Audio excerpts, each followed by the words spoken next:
আসসালামু আলাইকুম সুপ্রিয় শিক্ষার্থীরা, আজকে আমরা এসএসসি 2025 সালে চট্টগ্রাম বোর্ডের 1 নম্বর যে প্রশ্নটা আসছে সেটা সলভ করব। প্রথম অধ্যায় থেকে সেই প্রশ্নটা আসছে, তো আমরা একটু প্রশ্নটা দেখে নিই কি প্রশ্ন ছিল, এরপর আমরা সলভে চলে যাই। চট্টগ্রাম বোর্ড 2025 সালের 1 নম্বর প্রশ্ন। যাদের কাছে প্রশ্ন নেই তারা স্ক্রিনশট দিয়ে নিই, আর যাদের কাছে প্রশ্ন আছে তাদের কাছে তো আছেই। এখন আমরা প্রশ্নটা পড়ি কি আছে। বলছে আইসিটি ক্লাসের শিক্ষক টেলিভিশন, মোবাইল, রেডিও সহ অনেক গুরুত্বপূর্ণ ডিভাইসের বর্তমান ক্ষুদ্র আকার ও অধিক ক্ষমতা নিয়ে পাঠদানকালে বললেন, এই সবই সম্ভব হয়েছে আইসিটির সাম্প্রতিক প্রবণতার ব্যবহৃত বিশেষ প্রযুক্তির মাধ্যমে। আচ্ছা, এক পর্যায়ে তিনি একজন শিক্ষার্থীর জাতীয় বিজ্ঞান ও জাদুঘরে থিয়েটারে 3D মুভি দেখে প্রাপ্ত বাস্তবের মতো অনুভূতি সৃষ্টিকারী প্রযুক্তি নিয়ে আলোচনা করলেন। তাহলে আমরা বুঝতে পারছি একটা হলো যে 3D প্রযুক্তি, সেটা হলো ভার্চুয়াল রিয়েলিটি আছে, আর একটা আমাদের যেটা আছে সেটা আমাদের ন্যানো টেকনোলজি, আরেকটা যে প্রযুক্তির কথা বলেছে। আচ্ছা, এগুলো পরে আমরা ক নম্বরে আসি। ক নম্বর বলছে হলো বায়োমেট্রিক্স। কি বায়োমেট্রিক দিছে, এখানে বায়োমেট্রিক্স হবে, দেখ বায়োমেট্রিক কি আমরা সেই হিসাবেই দিই। আচ্ছা, বায়োমেট্রিক ক নম্বর বলছে কি বায়োমেট্রিক কি, আমরা লিখবো বায়োমেট্রিক হলো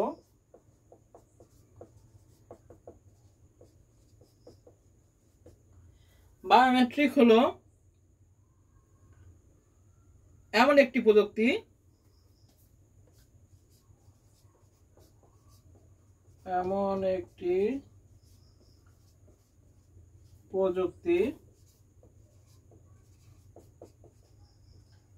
প্রযুক্তি যেখানে কি করব, যেখানে কোনো ব্যক্তির দেহের গঠন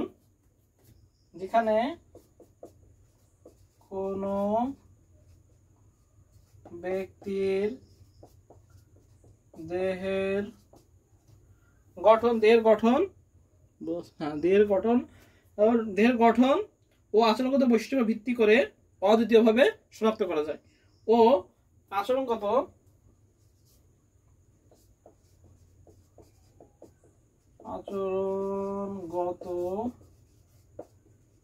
বৈশিষ্ট্যের উপর ভিত্তি করে অদ্বিতীয় ভাবে শনাক্ত করা যায়। তাহলে আচ্ছা, বায়োমেট্রিক্স হলো এমন একটি প্রযুক্তি যেখানে কোনো ব্যক্তির দেহের গঠন ও আচরণগত বৈশিষ্ট্যের উপর ভিত্তি করে অদ্বিতীয়ভাবে শনাক্ত করা যায়।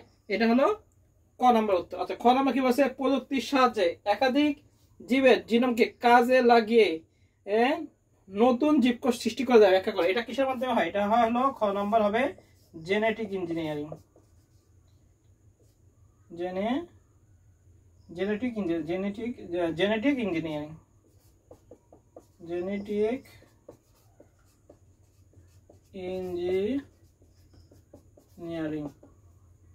এটা হলো উত্তর হবে, খ হবে কি জেনেটিক ইঞ্জিনিয়ারিং। আমরা এভাবে লিখবো যে প্রযুক্তির মাধ্যমে একাধিক জীবের জিনোমকে সংযুক্ত করে নতুন জীবকোষ তৈরি করা সম্ভব। এই প্রক্রিয়াকে জেনেটিক ইঞ্জিনিয়ারিং প্রযুক্তি বলা হয়। এই পদ্ধতিতে একটি জীবের ডিএনএ থেকে একটি নির্দিষ্ট জিন কেটে অন্য একটি জীবের ডিএনএ তে প্রবেশ করানো হয়। এর ফলে নতুন বৈশিষ্ট্য সম্পন্ন জীবকোষ তৈরি করা যায়। এইটাই বলেছে যে খ নম্বর উত্তর কি হবে, যে একাধিক এই প্রযুক্তির মাধ্যমে কি হয়, একাধিক জীবের জিনোমকে জোড়া লাগে নতুন জীবকোষ সৃষ্টি করা যায়, সেটা কি জেনেটিক ইঞ্জিনিয়ারিং মাধ্যমে। আচ্ছা, এবার গ নম্বর আসি। বলেছে কি উদ্দীপকে উল্লেখিত বিশেষ প্রযুক্তি চিকিৎসা ও খাদ্য শিল্পের ভূমিকা লেখো। আচ্ছা, গ নাম্বার বলছে উদ্দীপকে উল্লেখিত প্রযুক্তি কি। আচ্ছা, উদ্দীপকে উল্লেখিত প্রযুক্তি হলো ন্যানো টেকনোলজি। কি ন্যানো টেকনোলজি। গ নম্বর উত্তর হবে যে উদ্দীপকের উল্লেখিত বিশেষ প্রযুক্তিটি হলো ন্যানো টেকনোলজি। কি ন্যানো টেকনোলজি, এটা কি বলছে, চিকিৎসার ক্ষেত্রে ন্যানো টেকনোলজির ভূমিকা লিখতে হবে। সেটা আমরা কি লিখতে পারি, রোগ নির্ণয় লিখতে পারি, ওষুধ সরবরাহের ক্ষেত্রে লিখতে পারি, টিস্যু প্রকাশন লিখতে পারি, ডায়াগনস্টিক্স এর ক্ষেত্রে লিখতে পারি, আর খাদ্য ক্ষেত্রে লিখতে পারি খাদ্য প্রক্রিয়াকরণ, খাদ্য প্যাকেজিং, খাদ্য নিরাপত্তা, এই সম্পর্কে লিখে দিলে মোটামুটি আমাদের হয়ে যাবে। তাহলে গ নাম্বার আমাদের গেল। এবার আসি ঘ নাম্বার বলেছে কি যে উদ্দীপকের মুভি দেখার প্রযুক্তিতে শিক্ষা ও গবেষণায় আধুনিক রূপ দিতে সক্ষম ব্যাখ্যা করো। আচ্ছা, তো উদ্দীপকের যে মুভি দেখার প্রযুক্তি সেটা আমাদের হলো ভার্চুয়াল রিয়েলিটি। কি ভার্চুয়াল রিয়েলিটি, ভার্চুয়াল রিয়েলিটি তো বলতে পারি আমরা ভিআর প্রযুক্তি। তো আমরা দেখবো উদ্দীপকের মুভি দেখার প্রযুক্তিটি শিক্ষা ও গবেষণা, উদ্দীপকের মুভি দেখার প্রযুক্তি হলো ভার্চুয়াল রিয়েলিটি। এবার দেখো ভার্চুয়াল রিয়েলিটি কি, বাস্তব নয় কিন্তু বাস্তবতা বিভ্রম সৃষ্টিকারী ত্রিমাত্রিক প্রযুক্তিকেই ভার্চুয়াল রিয়েলিটি বলে। এবার দেখো ভার্চুয়াল রিয়েলিটি প্রযুক্তিটি শিক্ষা ও গবেষণায় আধুনিক রূপ দিতে সক্ষম। কারণ শিক্ষার ক্ষেত্রে কি, ভার্চুয়াল রিয়েলিটির ক্ষেত্রে আমরা বিভিন্ন রকম কি দেখতে পারি, শিক্ষার ক্ষেত্রে আমরা কি দেখতে পারি, যে শিক্ষার ক্ষেত্রে আমরা কৃত্রিম প্রযুক্তি বা ডিএনএ গঠন, আণবিক, এভাবে আমরা একদম পুরো বাস্তব জিনিসগুলো দেখতে পাই। যেমন জটিল জিনিসগুলো, জটিল যেমন ফিজিক্স কেমিস্ট্রি যেগুলো জটিল জিনিস আছে এগুলো আমরা প্রত্যক্ষভাবে পরিলক্ষিত করতে পারি, তাই না? এগুলো আমরা ভার্চুয়াল রিয়েলিটির মাধ্যমে দেখতে পারি। আমরা লিখতে পারি এভাবে যে শিক্ষা গ্রহণ ও প্রদানের ক্ষেত্রে ভার্চুয়াল রিয়েলিটির প্রভাব রয়েছে। ভার্চুয়াল রিয়েলিটি মূলত সিমুলেশন তত্ত্বের উপর প্রতিষ্ঠিত। বাস্তবে কোনো কাজ করার পূর্বে কম্পিউটার সিস্টেমে কৃত্রিমভাবে প্রয়োগ করে দেখাকেই সিমুলেশন বলে।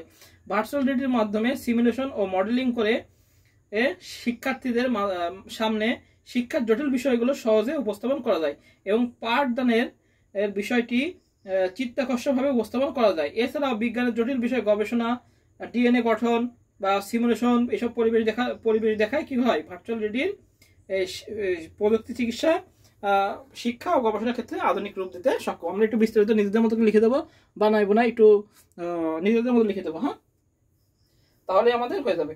তো এটা মোটামুটি সহজ প্রশ্ন ছিল আমাদের চট্টগ্রাম বোর্ড 2025 সালে। ক নাম্বার 1 নম্বর যে প্রশ্ন ছিল, ক উত্তর ছিল বায়োমেট্রিক্সকে লিখে দিলাম, খ উত্তর ছিল জেনেটিক ইঞ্জিনিয়ারিং, গ এর উত্তর ছিল ন্যানো টেকনোলজি এবং চিকিৎসা ও খাদ্যশাস্ত্রে কি ভূমিকা সেটা লিখে দিতে হবে, আর ঘ ছিল ভার্চুয়াল রিয়েলিটি ভিআর প্রযুক্তি। হ্যাঁ, তো এই হলো আমাদের চট্টগ্রাম বোর্ড 2025 সালের যেই 1 নম্বর প্রশ্ন আসছিল সেটা সলভ।